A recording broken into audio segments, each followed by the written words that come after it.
And welcome students. कैसे हैं? उम्मीद करता हूँ अच्छे होंगे।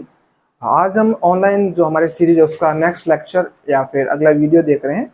और आज का जो हमारा टॉपिक है उस टॉपिक का नाम अगर आपको दिख रहा है टेलीमार्क। हिंदी में बोलते हैं इसको टेलीमार्क और इंग्लिश में भी टेलीमार्क। अच्छा, ये कब काम आते हैं या फिर टेलीमार्क का क्या यूज़ या फिर क्या उपयोग है? अच्छा, अब जैसे मैं आपको समझाता हूँ। मुझे संख्या 5 लिखनी है। इस 5 को लिखने के मेरे पास में बहुत सारे तरीके हैं।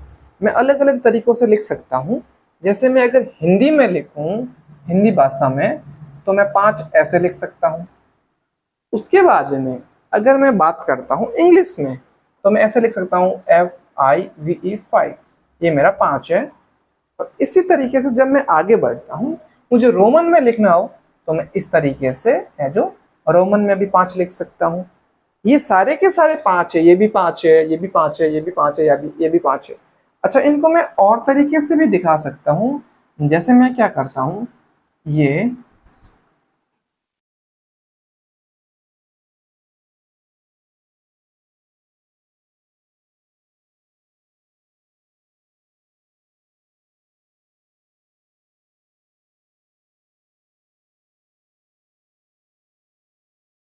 और ये जो बॉक्स के अंदर जो आप देख रहे हैं, इनको भी अगर मैं गिनता हूँ तो ये भी 5 है मेरे। ये नहीं, 5 संख्या या फिर अंक 5 को हम इन तरीकों से लिख सकते हैं। एक ये भी मेरा 5 है, ये भी 5 है, ये भी 5 है, ये भी 5 है और ये भी 5 है। सब अलग अलग तरीके से दिखाए गए हैं। ठीक है, अब मुझे क्या ध्यान में देना है? अब मुझे ये ध्यान रखना है कि फिर इस टेलीमार्क का क्या मतलब। अब आपके मन में ये प्रश्न या फिर क्वेश्चन आ रहा होगा कि जब हम संख्याओं को इस तरीके से लिख सकते हैं तो फिर इस टेलीमार्क की क्या जरूरत है, और हम इतनी सारी माताफोड़ी ना करके सिर्फ एक ही संख्या जो अंक बन रहे हो, एक ही अंक याद रखे, जैसे हिंदी या इंग्लिश में या फिर गणित में। तो देखिए स्टूडेंट्स, ऐसा है कि टेलीमार्क का अपने आप के अंदर एक बहुत ही इंपॉर्टेंट रोल है। और ये मोस्टली ज्यादातर कब लिखा जाता है? जब कोई भी घटना चल रही है। जैसे मैं आपको घटना का एग्जांपल देता हूं। एक क्रिकेट मैच चल रहा है। आप लोग भी क्रिकेट का मैच देखते होंगे टीवी पर या फिर खेलते भी होंगे। तो उसके अंदर जब बॉलर बॉल फेंकता है तो हमें बल्ले से बॉल को हिट करना होता है और बाउंड्री के अकॉर्डिंग हमको रन मिलते हैं। तो मैं ऐसा समझाता हूं कि एक ये हमारा मान लिया क्रिकेट का ग्राउंड है, ठीक है, और इसके अंदर इस तरीके से हमारी है जो अब बाउंड्री रहती है।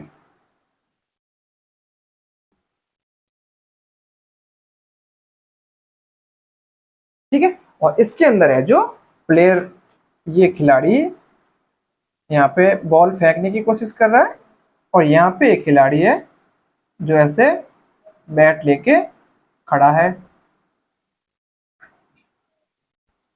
ठीक है, और ये बॉल फेंक रहा है। अच्छा, अब मैं जैसे उसने पहली बॉल फेंकी, जब वो पहली बॉल फेंक रहा है बॉलर, और यहाँ पे पहली बॉल, फिर दूसरी बॉल, फिर तीसरी बॉल, फिर चौथी बॉल और फिर पांचवी और फिर छठी, हर बार वो एक बॉल फेंक रहा है और जो बैट्समैन यानी जिसने बैट को होल्ड कर रखा है वो है जो रन बनाने की कोशिश कर रहा है। अच्छा, अब यहाँ पे क्या हो रहा है कि जो स्कोर, इसका जो स्कोर बन रहा है, इसका जो स्कोर है वो स्कोर क्या है, यानी जो ये रन बना रहा है उन रन को है जो अलग अलग ऐसे लिख रहे हैं। ठीक है, और यहाँ पे दो तरीके से रन लिखे जा रहे हैं। एक तरीका तो ये है और एक तरीका ये है। दोनों अलग अलग तरीके से रन लिख रहे हैं। ठीक है, तो जैसे मैं यहाँ रन लिखूंगा आपके सामने, आप समझना कि इसका क्या इंपॉर्टेंट रोल है या फिर इसका क्या फायदा है।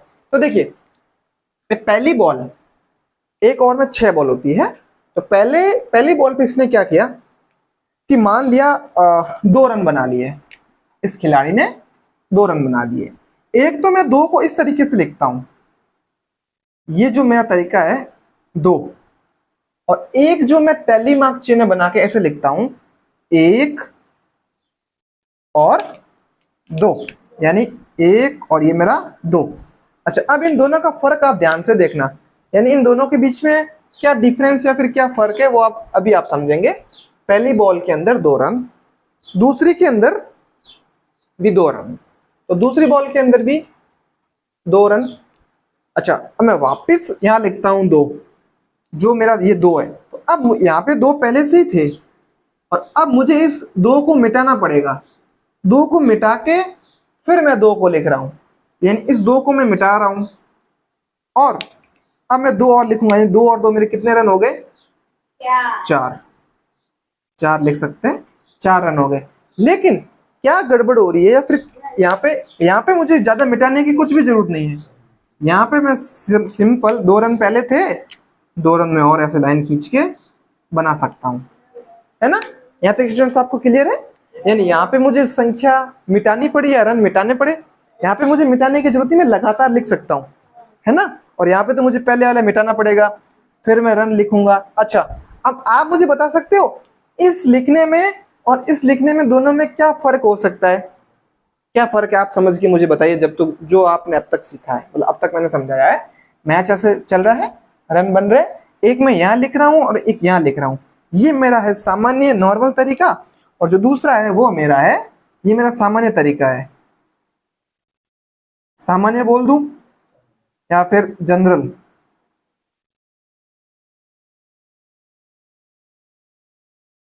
और ये मेरा टेलीमार्क सिस्टम है। तो आप मुझे बताइए स्टूडेंट्स, इसके अंदर क्या फर्क है, दोनों के अंदर क्या बता सकते हैं? बताइए। इसको मिटाना पड़ रहा है और इसको सीधा लिख पा रहे हैं हम, पहला फर्क, यानी इसको हमको मिटाना पड़ रहा है। अच्छा, अब हम जब मिटाएंगे तो हमसे गलती हो सकती है ना, हमको याद नहीं रहेगा कि पहले गलती से हमारा दिमाग कहीं और चल रहा है ना। तो यहाँ पे पहले 2 रन थे, गलती से उसने क्या किया, 2 मिटा के 2 के साथ 2 जोड़ के उसने गलती से 5 लिख दिया। तो यहाँ पे मिस्टेक हो गई 1 रन की, यानी परिणाम 1 रन की गड़बड़ हो गई। गड़बड़ होगी तो फिर वो हमारा सही नहीं रहेगा। यहाँ कोई गड़बड़ नहीं हो रही, यहाँ 2 बने हैं तो 2 बन रखे हैं और 1 और बन रखा है, 2 और ले आए, तो ऐसे हम लगातार, यानी मैच लगातार चल रहा है। यहाँ पे तो हमें बार बार परिणाम ये जो मिटाने पड़ रहे हैं, और यहाँ पे हमें मिटाने की आवश्यकता नहीं है ना। तो यहाँ पे हम कंटिन्यूसली लगातार लिख सकते हैं। तो ये इस टेलीमार्क का फायदा है कि जो भी घटना, मैच हो सकता है या फिर कुछ अंताक्षरी हो रही है, उसके अंदर रन बन रहे, अब अंक मिल रहे हैं अलग अलग। अब आपको समझ में आ गया आपको पूरी तरीके से कि अब टेलीमार्क को हमें क्यों जरूरत पड़ी लिखने को। तो हम 4 ऐसे भी लिख सकते हैं और ये भी 4 है ना।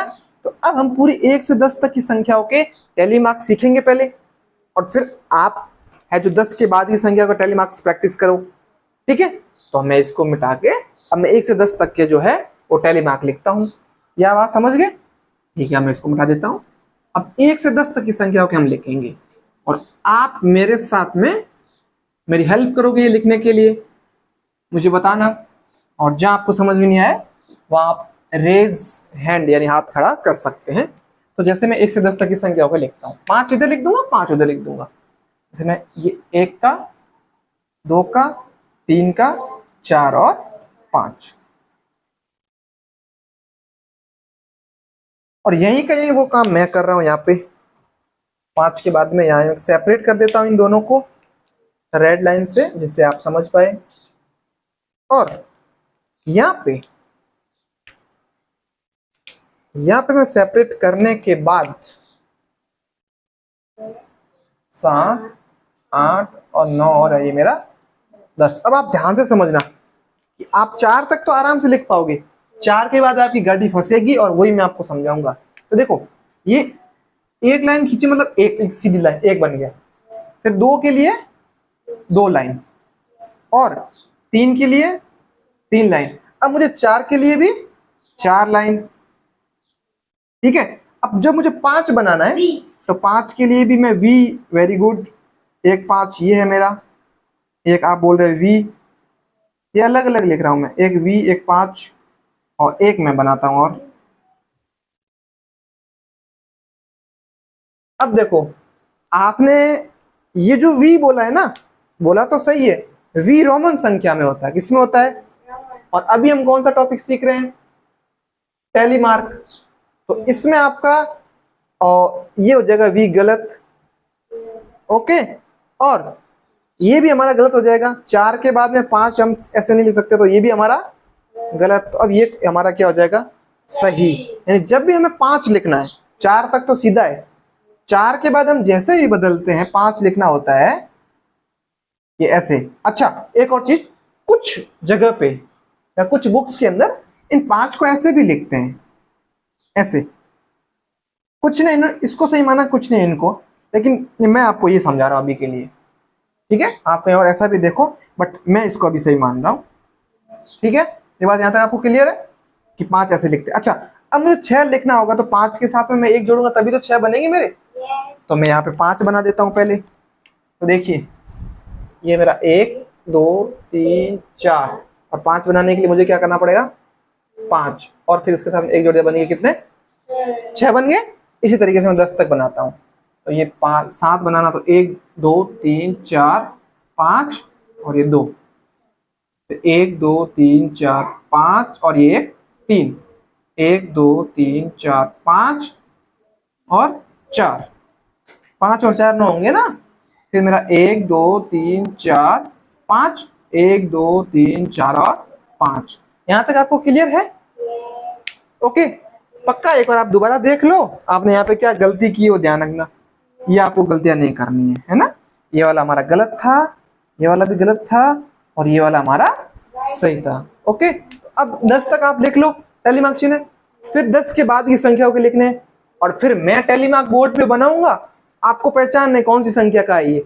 दोनों क्वेश्चन हम हल करके देखेंगे। यहाँ तक क्लियर है? ओके ठीक है, फिर हम आप टैली मार्क कुछ ये लिखिए, फिर टैली मार्क आगे की प्रैक्टिस करते हैं।